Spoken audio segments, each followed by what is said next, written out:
আর হাতে মাত্র একটা দিন, তারপরেই আসছে পুজো। আর আমাদের প্যান্ডেলের এখনো অবস্থা অনেকটাই খারাপ হয়ে আছে। খারাপ মানে প্রায় হয়ে গেছে, সামান্যটুকু বাকি আছে। আর আজকে ড্রেনটা ঠিক করা হচ্ছে। আজ আমাদের প্যান্ডেলের একদম সামনেটাতে ড্রেনে এভাবে জল যায়। আমরা ভেবেছিলাম যেহেতু জলটা পরিষ্কার হয়ে যায় তাহলে সাইডে নুড়ি পাথর দিয়ে দেবো, দেখতে ভালো লাগবে।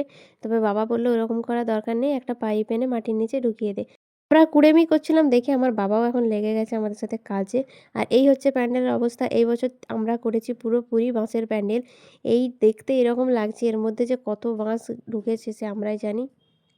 মাছ কেটে, কেটে বাচ্চাগুলো আলা হয়ে গেছে। আর এইটা পুরোটাই কাঁচা মাছের উপরে হয়েছিল। যেহেতু অনেক আগে শুরু হয়েছিল, সেজন্য প্রায় শুকনো হয়ে গেছে। তবে এটাতে আমরা রং করব।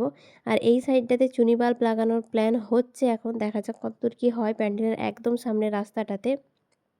খালি হাতে খুব কম সময়, তার মধ্যে এখানে আবার আছে মাধ্যমিক ক্যান্ডিডেট, মানে আমাদের অবস্থা খুবই খারাপ।